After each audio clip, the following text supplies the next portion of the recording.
Dizer amém? Amém. Queridos, queria ler a Bíblia com vocês de pé, um texto da palavra de Deus. A versão que nós vamos ler aqui é da NVI, os irmãos puderem nos ajudar. Livro do Apocalipse, o capítulo 4. Livro do Apocalipse, capítulo 4. Eu quero ler o capítulo todo, não é grande, é 11 versículos, a gente vai fazer uma leitura rápida. Eu vou ler e os irmãos vão ouvir para a gente ganhar tempo também. Veja só. Depois destas coisas olhei e diante de mim estava uma porta aberta no céu. A voz que eu tinha ouvido no princípio falando comigo, como trombeta, disse: suba para cá e lhe mostrarei o que deve acontecer depois dessas coisas. Imediatamente me vi tomado pelo Espírito, e diante de mim estava um trono no céu, e nele estava sentado alguém. Eu queria fazer uma dinâmica com você. Toda vez que aparecer no texto aí, que vocês estão acompanhando a palavra trono, vocês leem, tá bom? Então vou ler aqui o versículo de novo, o versículo 2. Imediatamente me vi tomado pelo Espírito, e diante de mim estava um no céu, e nele estava sentado alguém. Aquele que estava sentado era de aspecto semelhante a jaspe e a sardônio. Um arco-íris, parecendo uma esmeralda, circuncidava, ao redor do qual estavam outros 24, e assentados nele havia 24 anciões. Eles estavam vestidos de branco, e na cabeça tinham coroas de ouro. Saíam relâmpagos, vozes e trovões. Diante dele estavam acesas 7 lâmpadas de fogo, que são os 7 Espíritos de Deus. E diante havia algo parecido com um mar de vidro, claro como cristal. No centro, ao redor havia 4 seres viventes, cobertos de olhos, tanto na frente como de trás. O primeiro ser parecia um leão, o segundo parecia o boi, o terceiro tinha rosto como de homem, o quarto parecia uma águia em voo. Cada um deles tinha 6 asas e eram cheios de olhos, tanto ao redor como por baixo das asas. Dia e noite repetem sem cessar: Santo, Santo, Santo é o Senhor, o Deus Todo-Poderoso, o que era e o que é e o que há de vir. Toda vez que os seres viventes dão glória, honra e graças àquele que está sentado e que vive para todo sempre, os 24 anciões se prostram diante daquele que está sentado e adoram aquele que vive para todo sempre. Eles lançam as suas coroas diante e dizem: Tu és Senhor e Deus nosso, Tu, Senhor, Deus nosso, és digno de receber a glória, a honra e o poder, porque criaste todas as coisas, e por tua vontade elas existem e foram criadas. Pai, nessa noite eu te peço, em nome de Jesus, nos dê a sua palavra. Eu sei que quando o Senhor nos fala, como foi no período do louvor, meu Deus, é tão diferente. Por isso eu te peço também que o Senhor possa ministrar aos nossos corações e que o Senhor abra os nossos olhos para que nós tenhamos visões celestiais, em nome de Jesus. Amém. Obrigado, queridos. Pode sentar.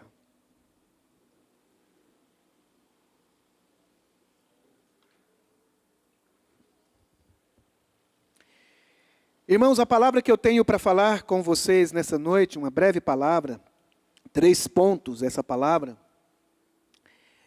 O tema dela é revelação em tempo de tribulações.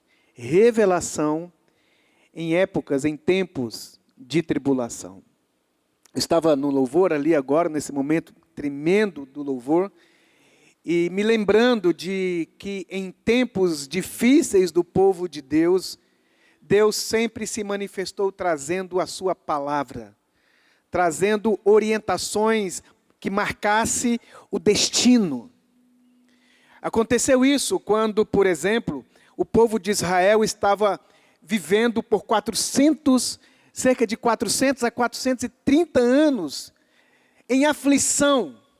E em épocas desta aflição, Deus manifestou a eles, trazendo uma palavra, trazendo as suas leis, trazendo as suas orientações através de Moisés, através de um povo, através de um homem, para o seu povo, para aquela nação. Deus não os deixou à deriva e na escuridão. Deus se manifestou a eles, libertando esse povo, mas não apenas libertando esse povo, mas trazendo revelações, mostrando o caminho, mostrando o futuro para esse povo e trazendo segurança através da sua palavra. Foi assim também na época do Império da Babilônia, quando o povo também, por conta dos seus próprios pecados, também esteve cativo durante 70 anos, mas nesse período, Deus também manifestou a sua palavra, através de Jeremias, através de Ezequiel, através de Daniel. Deus trouxe palavras que desse destino, que desse segurança, que desse esperança para o seu povo. Também, quando o povo de Deus estava debaixo do Império Romano, Deus não só manifestou a sua mensagem, mas Ele mesmo, na pessoa do seu Filho Jesus, Ele foi a própria expressão da palavra. Ele veio, a palavra que se fez carne e que habitou entre nós e nos dando destino, orientações, nos fazendo ter segurança na nossa jornada. O livro do Apocalipse, a palavra Apocalipse nada mais é do que revelação. É tirar o véu, é mostrar. E o apóstolo João está vivendo pessoalmente uma aflição. O apóstolo João, o último, provavelmente o último dos apóstolos vivo. Todos os demais apóstolos já tinham morrido. Talvez apenas ele estava vivo. E ele estava em uma ilha que era como um Egito. Era como uma Babilônia.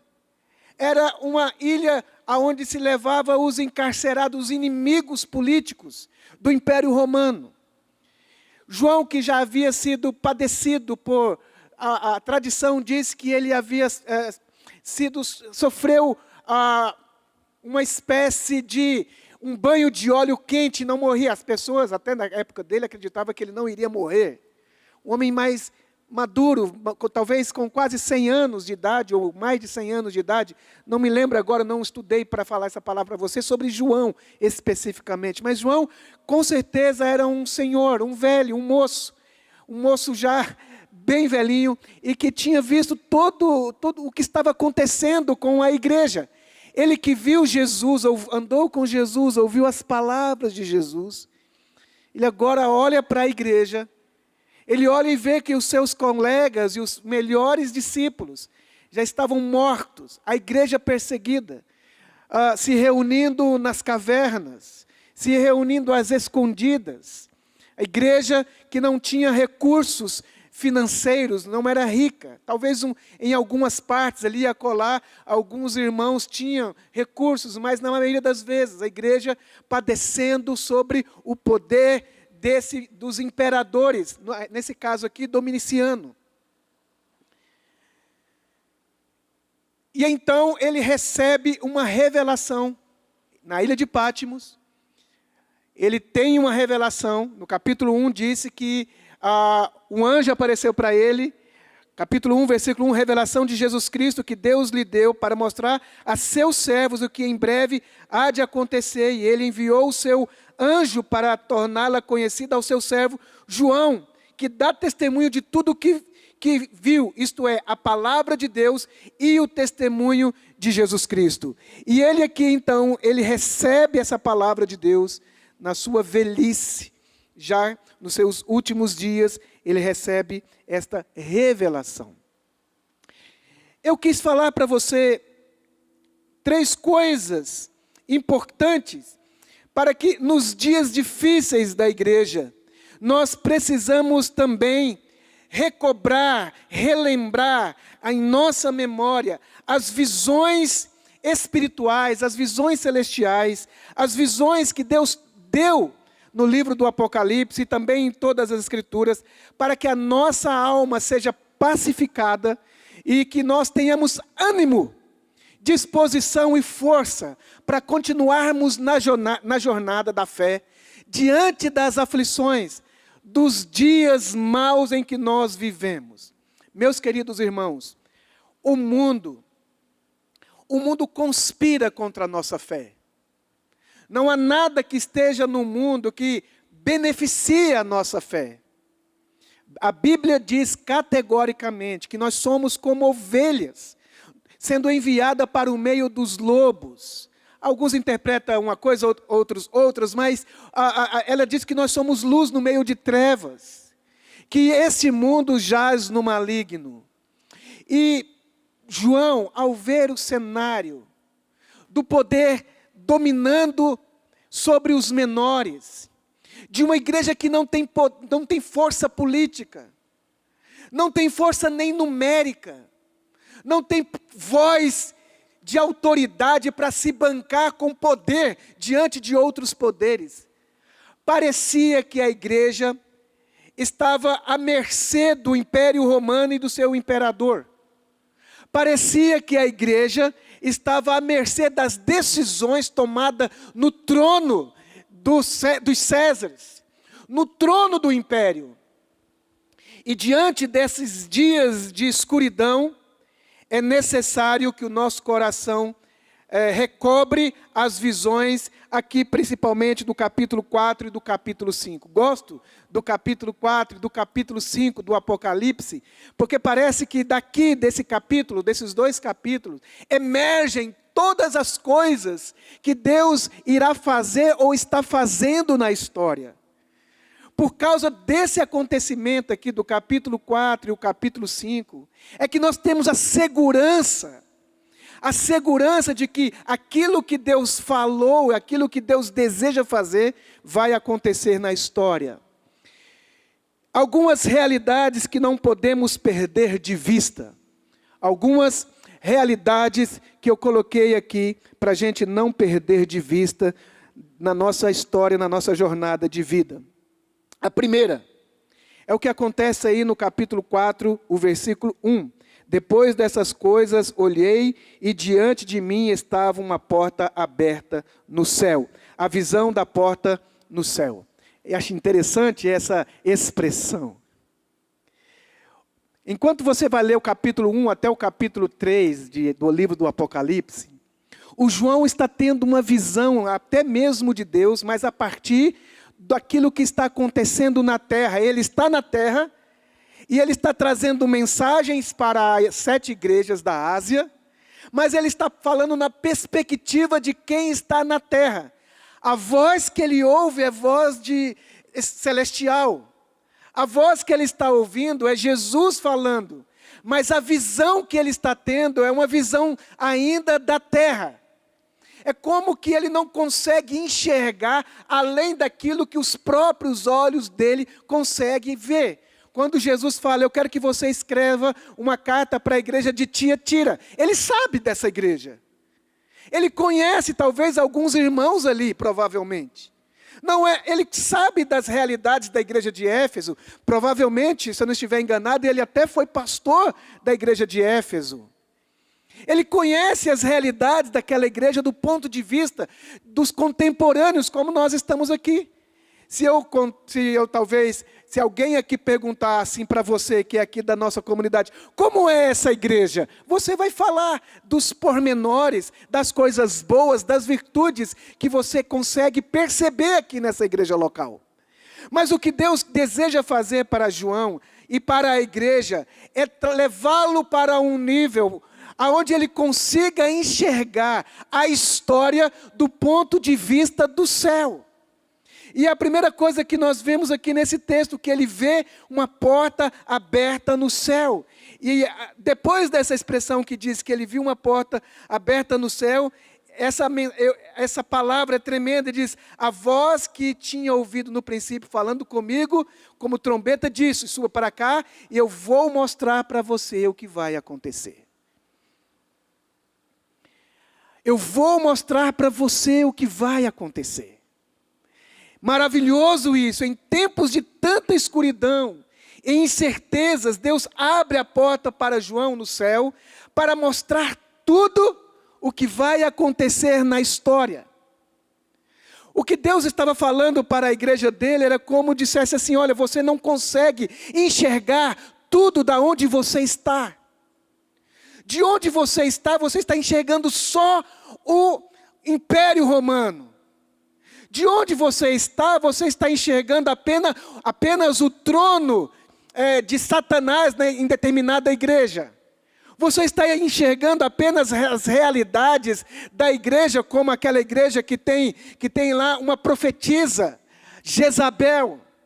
Você só está vendo do ponto de vista humano, você está vendo e sofrendo as dores do seu tempo. Mas eu quero mostrar para você algo que está para além do seu olhar, daquilo que você não é capaz de enxergar apenas como um bom historiador. Apenas lendo bons livros de história, ouvindo bons teólogos e bons pregadores. Eu quero te mostrar uma visão que só é possível aqui de cima. Você precisa passar por uma porta que te tira de uma dimensão para uma outra dimensão. Que tira você dessa realidade aonde só é possível enxergar com os olhos físicos, para uma realidade que só é possível enxergar de maneira sobrenatural. E eu quero revelar para você, eu quero mostrar para você as coisas que vão acontecer. É como se Deus estivesse dizendo assim para nós, que eu vou depositar na igreja uma visão e uma mensagem para todas as pessoas saberem o que é que eu vou fazer. Que a história que você está enxergando, a história que estão contando para você, que o Império Romano está contando para você, que o César, que os imperadores, que os religiosos da sua época está contando para você, aqueles que determinam a moda, a maneira aonde você tem que morar, a roupa que você tem que vestir, e fazendo com que a sua cabeça, a sua mente, a sua esperança, faça com que você olhe só para baixo e sofra as agruras e as angústias dessa vida. Não podem mostrar para você. Então diz: eu vou mostrar para você as coisas que em breve hão de acontecer. Diga assim para o seu irmão: a igreja de Jesus sabe. Você pode falar para outra pessoa? De vez em quando eu escuto assim: pastor, você viu o vídeo? Pastor, você viu a mensagem? Pastor, você viu o noticiário? Pastor, está sabendo o que está acontecendo? Há um grupo de pessoas querendo dominar o mundo. Eu falei: irmão, eu já sei. Eu sei, não é porque o vídeo do YouTube mostrou aquela pessoa falando. Eu sei do que vai acontecer na história. Não é porque a ONU vai dizer para mim. Eu sei o que vai acontecer na história, não é porque é uma confabulação dos homens, dos grandes reis e dos imperadores e dos grandes homens pensantes e políticos das nações, o que eles estão organizando contra Israel, contra o Brasil, contra quem quer que seja. Eu sei o que vai acontecer, já está escrito. Jesus descortinou, trouxe um apocalipse, trouxe uma revelação para nós. Ele disse o que vai acontecer com o anticristo, ele disse o que vai acontecer com o governo mundial, ele diz o que vai acontecer com a natureza. Ele diz: não fique perplexo, porque a terra vai tremer. Não fiquem perplexos, porque terão guerras e rumores de guerra. Não fiquem perplexos, porque a maldade humana vai se multiplicar. Não fiquem perplexos, porque os homens desmaiarão de tanto terror, de tanta angústia. Por mais ricos, por mais bonitos, muitos vão buscar a morte. Não fiquem perplexos por conta dessas coisas. E o João aqui está recebendo revelação e trazendo para a igreja, e abrindo os selos, e abrindo e descortinando a história para nós. Mostrando as glórias do Cristo. Mostrando a beleza e a soberania e a autoridade do Cristo, de que os reinos do mundo vão vir a ser do nosso Senhor. e mostrando também o triunfo da igreja, mostrando como é que nós vamos passar por esse mundo, como é que nós vamos vencer os impérios, como é que nós vamos vencer a serpente, como é que nós vamos vencer a Satanás, como é que nós vamos vencer o anticristo, como é que o anticristo vai ser vencido. Nada pega-nos de surpresa, nós já sabemos. Diga para o seu irmão: eu já sei. Eu já sei que teremos carestia. Eu já sei que nós teremos carestia. Eu já sei que em alguns lugares teremos perseguições. Eu já sei tem assim aí tem coisas que a gente, coisas teológicas, uns defendem uma coisa, outros defendem outra, mas eu já sei. A igreja não será pega de surpresa, e não somente isso, a igreja tem a mensagem. Ele fala: João, escreve. João está vendo? Está vendo aquele dragão? Está vendo aquela serpente? Está vendo aquele anticristo? Escreve. Escreve o que está acontecendo diante do trono. Escreve, João, e fala. Você viu que diante do trono saem relâmpagos e trovões. Paul Washer disse que isso é a mensagem da igreja. É a mensagem do evangelho que sai do trono de Deus. É a voz da esperança, é a voz da salvação, é a voz do arrependimento, é a voz da conciliação. A igreja sabe, a igreja tem a mensagem, a igreja não está em perplexidade. Por quê? Porque nós sabemos.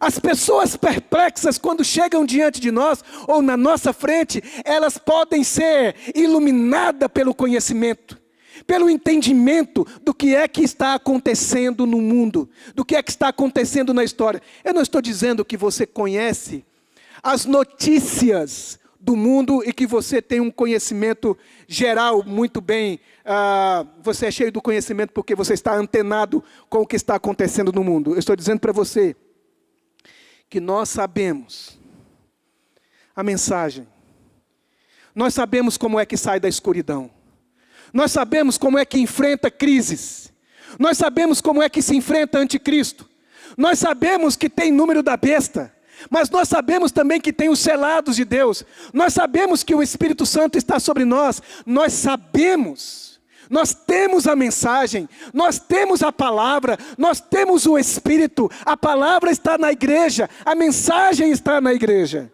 Essa é a primeira palavra. A porta aberta. Sabe, o céu não está fechado para a igreja. O céu, nós não temos aqui que orar e jejuar a fim de que o céu se abra para a igreja. Nós temos acesso a Deus e Deus a nós. Coisas do céu vêm para a terra porque a porta está aberta e a igreja é convidada, ela está assentada nos lugares celestiais. A igreja está numa posição superior, em uma posição de privilégio. Nós estamos em Cristo, assentado acima de todo principado e potestade, e todo poder que se nomeia. Por isso que a gente não tem medo de ser jogado na cova dos leões. É por isso que a gente fica doente, mas não ficamos deprimidos. Por quê? Porque a gente sabe do final. A gente sabe que a última palavra não é deste mundo. Não são das pessoas deste mundo. Eu estava abraçando a Sônia aqui nesse período maravilhoso de louvor. E eu disse para ela: não é aqui. Não é aqui. Você pode dizer para o seu irmão? Não é aqui. Não é aqui o quê? Não é aqui tudo que nós vamos viver de glória, de alegria, de beleza, de sabores. Não é aqui. Ou seja, nós não vamos colocar esperança aqui. A nossa plenitude de vida não é aqui, não é agora. Nós sabemos. Nós poderemos morrer, mas nós vamos... O João morreu. Você sabe, né? Que ele morreu. Irmão, morreu. Já tem muitos anos. Mais de 2000 anos.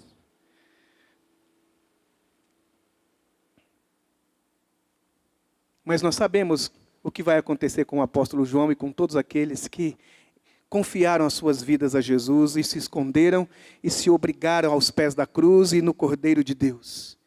Essa é a primeira coisa que eu queria falar para você. A porta do céu está aberta e Deus vai mostrar tudo o que vai acontecer. Está tudo escrito. Vamos dizer? Está tudo escrito. Mais uma vez, está tudo. Mais uma vez, bem forte. Tudo escrito, irmão. Não fique preocupado. O que vai acontecer, irmão? Vai acontecer guerras. Você acha que não vai? Vai acontecer uma hora. Se não é nessa geração, será na outra. E o anticristo, ele vai aparecer. Vai ter a marca da besta? Vai, qual? Eu não sei. Mas vai ter a marca da besta. Vai ter governo mundial? Irmão, vai. Vai ter perseguição? Vai, nós vamos passar pela grande tribulação? Tem crente que acredita que sim, tem crente que acredita que não. Se passar, tudo bem. Se não passar, glória a Deus. Nós sabemos de tudo isso. E os terremotos? Vai acontecer. E os rios vão ser contaminados? Vão ser contaminados. Vai ter peste? Muita. Você viu o coronavírus? Foi nada. Isso aí é uma dorzinha de cabeça diante daquilo que vai vir. Irmãos, vai ser impossível morar no planeta Terra. Em termos de coisas naturais, recursos naturais, porque nós tivemos uma questão de vírus. E o dia que faltar água potável para beber? E a Bíblia diz que 1/3 da água potável do mundo vai ser contaminada, impossível de ser bebida. Quem vai controlar a água? Irmão, você tem dúvida de quem vai controlar a água? Quem é que vai beber água? Quem é que vai comprar? Você tem dúvida de quem é que vai controlar? Você sabe quem vai controlar. Nós já sabemos quem é que vai controlar o mundo. Nós não vamos ficar perplexos com medo de, meu Deus do céu, o anticristo. Nós não estamos com medo do anticristo, nem do governo mundial, nem de nada. Porque nós sabemos, a segunda coisa, nós sabemos, e a segunda coisa que nós vemos nesse texto aqui, é que nós falamos aqui o tempo todo, trono. A igreja precisa novamente, não a nossa igreja local apenas, mas a igreja do modo geral, precisa ter novamente uma visão do trono. A palavra trono aparece cerca de 67 vezes na Bíblia. 47 vezes no livro do Apocalipse. 14 vezes só no capítulo 4 e o capítulo 5 do Apocalipse. Olha, de todas as vezes que a palavra trono aparece na Bíblia, a gritante maioria das vezes é no livro do Apocalipse para dizer para nós que quem está sentado no trono não é a ONU. Que quem está sentado no trono não são os príncipes poderosos da nossa geração. Que quem está no controle do universo e da história do mundo não são os faraós da nossa época. Quem está sentado no trono e comandando a história do mundo não são os imperadores da Babilônia. Não são os grandes homens pensantes e os sábios deste mundo. Não são os cientistas e os filósofos. Quem está sentado no trono é o Cordeiro. É o Deus Todo-Poderoso.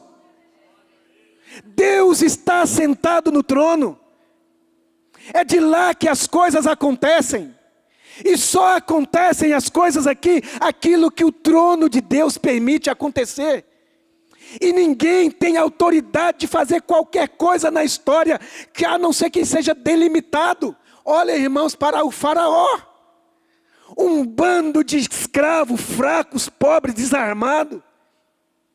Deus engoliu o Egito com um velho de 80 anos com um pedaço de pau na mão.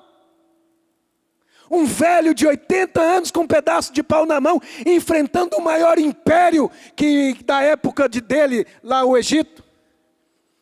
Deus pegou um homem, Nabucodonosor, que mandava no mundo. E Deus fez aquele homem viver como bicho, como animal, pastando, para dizer para Nabucodonosor que eu mando em Israel e mando aqui na Babilônia.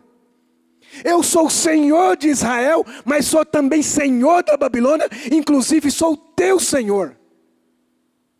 E a Bíblia diz que ele ia ficar ali até reconhecer que o Deus, o céu, tem domínio sobre aqueles que estão sobre a terra. De maneira que a igreja de Jesus pode dizer em alto e bom tom: Domiciano, pode esperar, a sua hora vai chegar. Ei, Babilônia, Império Romano, pode esperar, a sua hora vai chegar. Ei, magistrados desse mundo, pode esperar, a sua hora vai chegar. Ei, dominadores desse mundo, gente que escraviza, que oprimem e que reduzem as pessoas a pó, pode esperar, a sua hora vai chegar. Tem Deus assentado no trono. E sabe qual é as marcas disso, da igreja de Deus assentado no trono, irmãos? Quando você olha lá para o livro 4, capítulo 4 e o capítulo 5 do livro do Apocalipse, você não vê ninguém assustado. Quando você do capítulo 3 está olhando para o mundo, João está olhando para a igreja, debaixo do Império Romano, sofrendo, o Império Romano castigando. Que governo tirano. Um império megalomaníaco. Um império profano. Um império que destrói a dignidade das pessoas. Que não respeita nada e nem ninguém.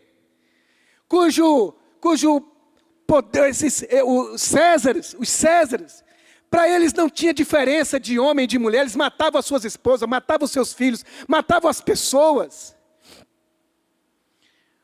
Seus palácios eram verdadeiros haréns. Mas aí a Bíblia diz que talvez quando a gente olha para esse mundo como eles estão configurados, a gente fica amedrontado. Com medo talvez de levantar a cabeça e viver como pessoas que sabem o seu destino. Mas aqui a palavra de Deus diz que Deus está assentado no trono e por causa disso, o céu não está levando susto. O céu não está assim andando para lá e para cá em perplexidade para saber, meu Deus, o que vai acontecer com a Arábia? Como é que vai acontecer com Israel? O que vai acontecer com a China? E agora os governos lá estão se reunindo para fazer alguma coisa. O céu não está assim. O céu não está em espanto. O céu não está assustado. O céu não está em desequilíbrios e nem assombros. O céu, por causa do trono, não tem medo. Não está em estado de medo. As pessoas, os seres que estão ali, não estão perplexos, não estão amedrontados, não estão confusos, não estão com nenhum tipo de sentimento de abatimento, não estão preocupados, não estão ansiosos, não estão deprimidos, não estão cantando cânticos de medo, de clamor, ó Deus, o que será? Por causa do trono, é possível perceber no céu uma perfeita paz. O que está acontecendo ali é beleza. O que está acontecendo ali, o que o João percebe ali é beleza, são cores, são grandezas, são seres enormes e poderosos curvados em adoração. São cânticos que expressam glória e honra ao nome de Jesus. O céu não está em perplexidade. O que Deus deseja é que quando nós somos absorvidos pela visão de que Deus está no centro e no trono da minha vida, absolutamente nada pode acontecer comigo que primeiro Ele não permitiu, e se Ele permitiu, está tudo bem. O que está acontecendo com você, irmão? Não se preocupe. Não se preocupe. Quem está sentado no trono não é o melhor irmão entre nós.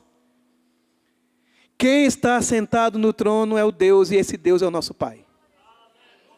Esse Deus é o nosso Pai. Ele está sentado no trono. É do trono que sai relâmpagos, vozes e trovões. Talvez você tenha medo, mas relâmpagos, vozes e trovões. Mas é interessante no capítulo 5, quando ele fala, quem é que pode abrir os livros e desatar os selos? E ele diz, é o leão da tribo de Judá. E quando ele olha para o leão da tribo de Judá, João tenta procurar, cadê o leão da tribo de Judá? E ele vê o cordeiro. Talvez você possa ter medo de leão, mas você não teria medo do cordeiro. Quem está no trono é o leão para aqueles que não se submetem a Deus, mas para a igreja quem está lá é o cordeiro, é o nosso amado Salvador Jesus Cristo, é o nosso Senhor, é o nosso Abba, é o nosso precioso mestre, é aquele que não desiste de nós, é aquele que a gente pode cantar, em seus braços eu encontrei descanso. Eu posso cantar aqui como cantaram Policarpo em épocas de perseguição, queimado vivo. Ele diz, negue o seu Cristo e você vai viver. Ele diz, como eu posso negar aquele que nunca me negou? E a Bíblia diz que milhares, centenas de pessoas, sabe, enquanto torturados, enquanto queimados, enquanto engolidos pelas bestas feras, cantavam cânticos de adoração a Deus. Por quê? Porque nós sabemos quem é que está sentado no trono e como será o nosso destino. Você sabe disso? Você sabe disso? Que as maiores riquezas dessa vida não deveriam balançar nosso coração. Que as melhores oportunidades dessa vida não deveriam, sabe, nos tirar do nosso propósito. Que não há nada nessa terra que seja mais digno, mais rico, mais poderoso do que aquilo que nós cremos. A nossa fé deve ser a coisa mais cara, mais importante para nós. Porque é a nossa fé que faz a gente atravessar esse deserto. É essa fé que faz a gente vencer Golias. É essa fé que faz a gente vencer Tobias, Sambalate, Gesem. Essa fé que faz a gente vencer os imperadores. Essa fé que põe a gente de frente com leões e a gente olha nos olhos deles sem medo e a gente não corre. Essa fé que faz a gente ser queimada viva e a gente canta cânticos para Deus. Essa fé que faz com que a gente abra mão do emprego, da namorada, de relacionamentos que perdem a nossa lealdade e o nosso compromisso com a cruz. Por quê? Porque nós sabemos que há um destino eterno, que não é agora, que não é para essa vida, que não é para esse tempo. Nós poderemos talvez ser enterrados, mas há uma canção no nosso coração. Eu sei que o meu Redentor vive, e por fim se levantará. Eu sei que naquele dia Ele vai chamar o meu nome, como Jesus disse, não se alegrem porque os demônios submetem a vocês, não se alegrem por vitórias espirituais aqui, se alegrem porque o nome de vocês estão escrito no livro da vida do Cordeiro. Oh, glória a Deus, irmãos, glória a Jesus. Terceiro e último, o que é que nós precisamos ver? Recobrar, lembrar, trazer de volta para a memória a visão que João teve. Que porque Ele está sentado no trono. E quem está sentado no trono? Você viu quando Ele age, como Ele expressa, como Ele é tratado. Se você olhar aí o capítulo 4, o finalzinho, vai dizer assim, Tu és Senhor nosso Deus, Tu Senhor e nosso Deus és digno. Talvez aqui na terra, aqui tem gente que não acredita, zomba, não o segue, não o ama, não o respeita, não o submete. Mas no céu, Ele é amado, Ele é honrado, Ele é magnificado, Ele é adorado, Ele é submetido, Ele é obedecido. E por causa disso, tudo está em plena harmonia. E quando Ele age, sabe, Ele nem precisa agir. Os 24 anciões se prostram. Os seres viventes se prostram. E quando eles se prostram, eles começam a cantar. Tu és digno.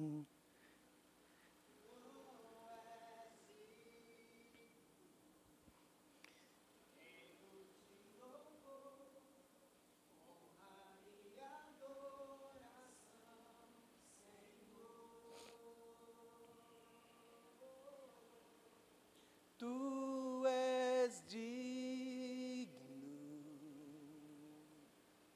Tu és digno,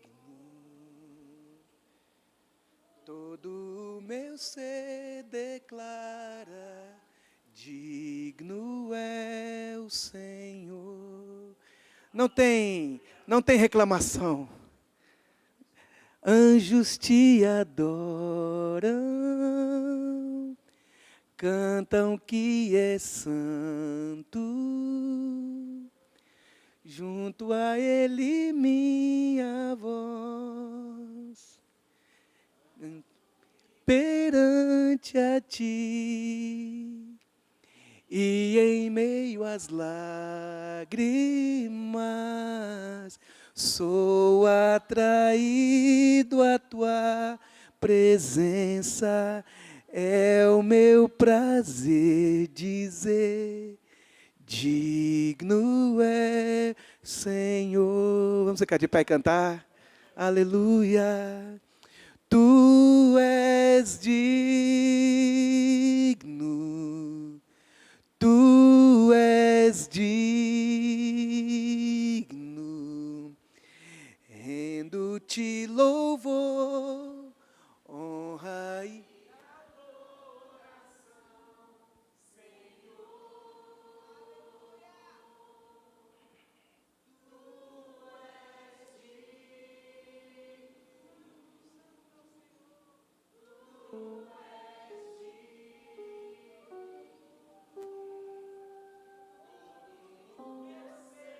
declara, digno é o Senhor.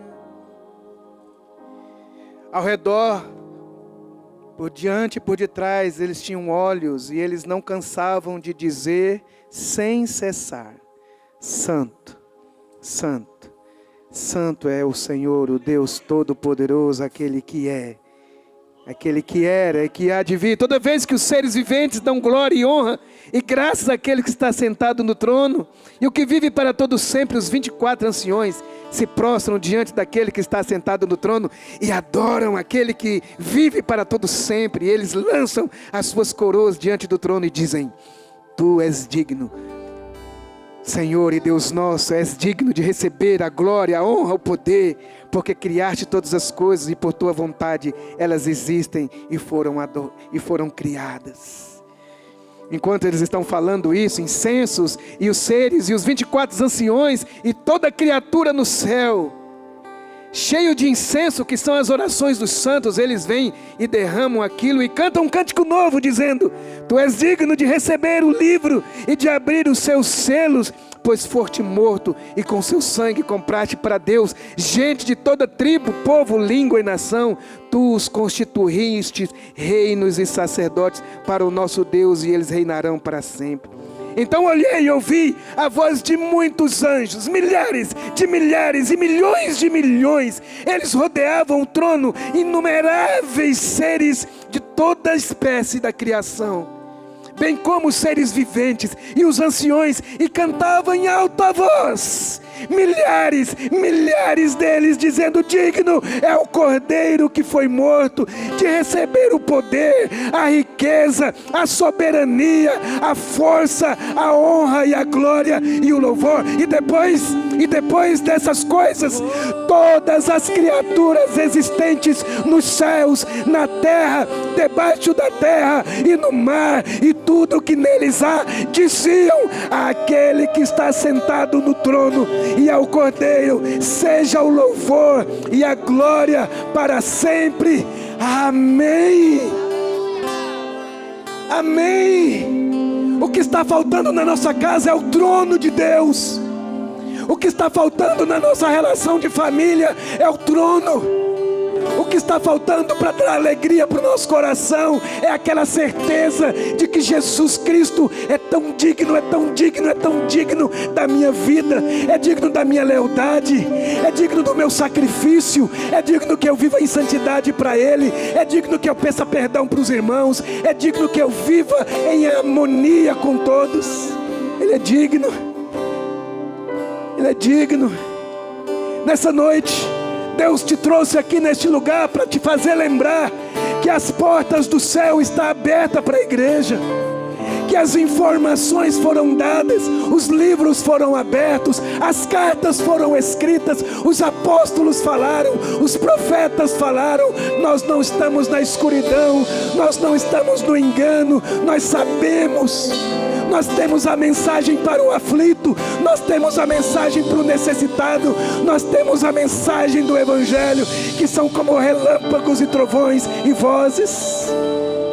Aquele que está sentado no trono é digno, e quando Ele está sentado no trono, Ele pode pacificar a sua alma, Ele pode pacificar a sua casa, Ele pode pacificar o seu coração de todas as tormentas, de todos os medos, de todas as perplexidades, de todas as perguntas sem respostas, de todos os sentimentos que quer fazer você viver oprimido, esmagado, destruído.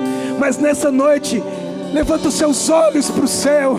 A porta está aberta. Ouça o Cordeiro. Ouça o Cordeiro.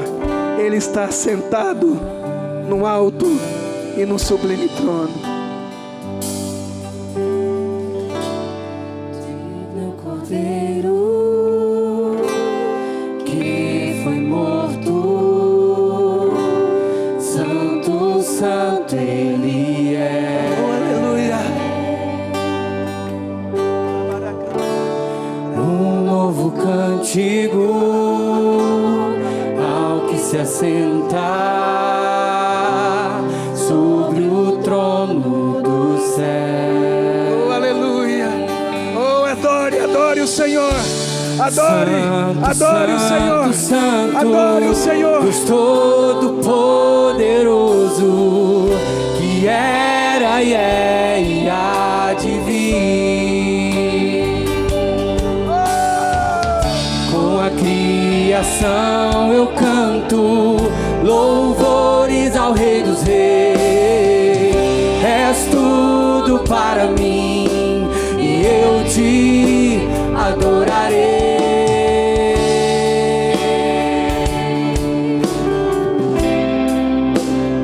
Incomparável Jesus, incomparável Jesus, incomparável Jesus. Deus, Tu és a nossa força, Tu és a nossa esperança. É do Teu trono que vem para nós a direção. Nós não temos medo dos políticos, nós não temos medo da besta, nós não temos medo do falso profeta, nós não temos medo do anticristo, Senhor, porque Tu estás assentado no trono, Senhor. E o Senhor destruirá com o sopro da sua boca a besta e o falso profeta, e os lançarão, Senhor, no lago que arde com fogo. Louvor e honra e glória, Aleluia, a tua força igreja e vai poder triunfar, para Senhor. sempre. Vi um Ao novo céu e uma único nova Rei terra, eternamente. Glória, glória. Deus Todo-Poderoso, que era e é e há de vir. Com a criação eu canto louvores ao Rei dos Reis. És tudo para mim e eu te adorarei.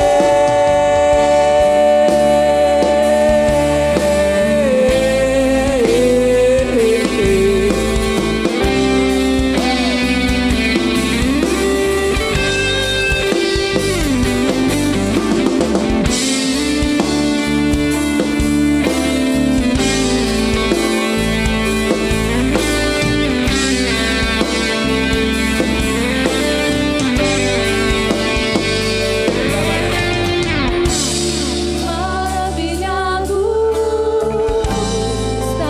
extasiado, eu fico ao ouvir teu nome.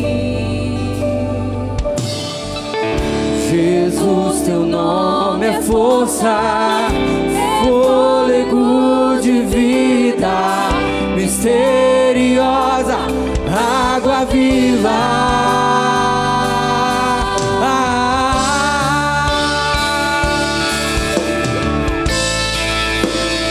Aleluia. Tudo pra mim,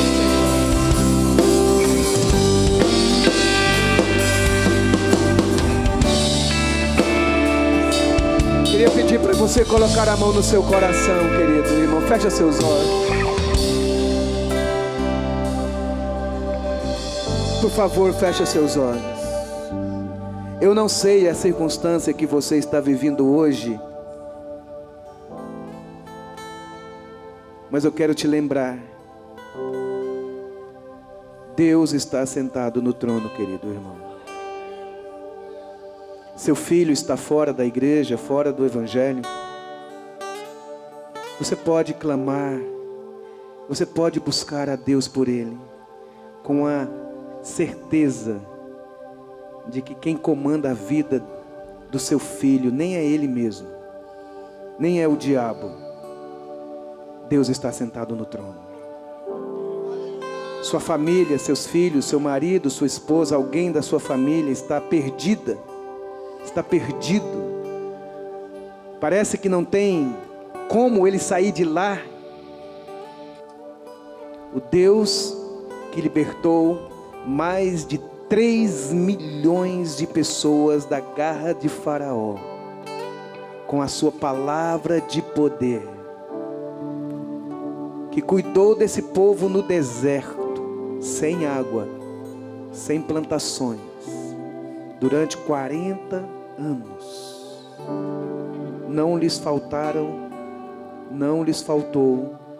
nada. Não existe algo que seja demasiadamente difícil para aquele que está sentado no trono. Deus está no trono. Você está deprimido? Deus está no trono. Você está doente? Deus está no trono. Está cansado, fatigado? Deus está no trono. Talvez você olhe com tristeza para o cenário do nosso país. Deus está no trono. Não são os juízes do nosso país que definem o destino. Deus está no trono. Não é a besta, não é o falso profeta, não é o anticristo, não é a ONU. Deus está assentado em um alto e sublime trono. E ele jurou, ele mesmo disse: juro por mim mesmo, diz o Senhor, que todo joelho se dobrará e toda língua confessará, para a glória do Pai, que Jesus Cristo é o Senhor. Que a paz de Deus, que excede todo o entendimento, que não vem das palavras desse mundo, dos remédios desse mundo, a paz que vem do trono de Deus, essa paz que é fruto da confiança, essa paz que é fruto não da circunstância agradável, mas mesmo em momentos de muitas tristezas e angústias, essa paz pode guardar o seu coração e a sua mente. Eu profetizo para a igreja de Nova Vida um tempo de muita e muita consciência do trono de Deus.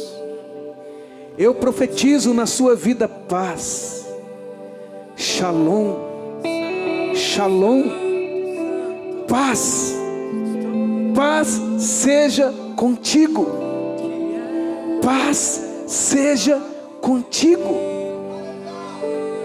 e que tudo isso, todas as suas dúvidas e seus medos e suas angústias sejam completamente esboroadas, espatifadas, que elas sejam consumidas por essa glória daquele que está sentado no trono, que te faz cantar, que tira dos seus lábios a murmuração, a reclamação, o medo, e produz em você serenidade, alegria em meio às suas tribulações.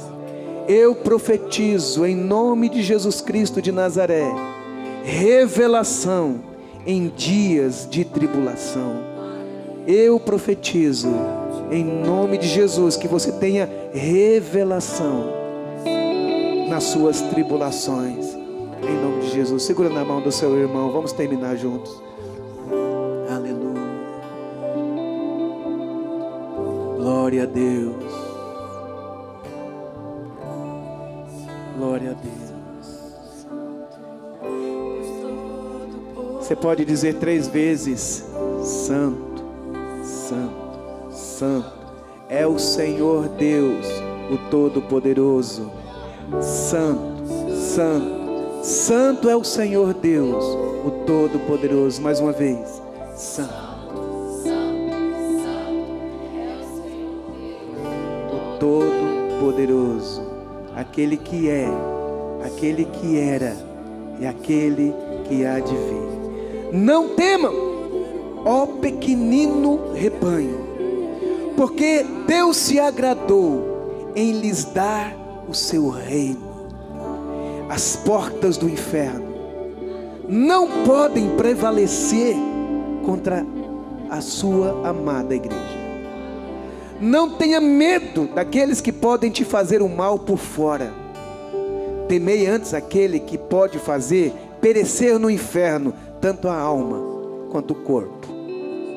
Não temas, porque eu sou contigo. Não tenha medo, porque eu estou com você todo dia da sua vida. Ninguém pode tocar aqueles que estão em Cristo. O maligno não lhe toca. Aleluia. Você está guardado como uma cidade, protegido. Você está nas mãos do Todo-Poderoso, e nada e ninguém pode tocar você, irmão. Não abra mão disso. Não abra mão da sua herança. E não viva como se você não tivesse uma herança maravilhosa. Viva em fé. Viva em fé.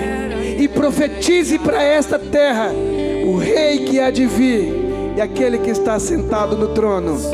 Em nome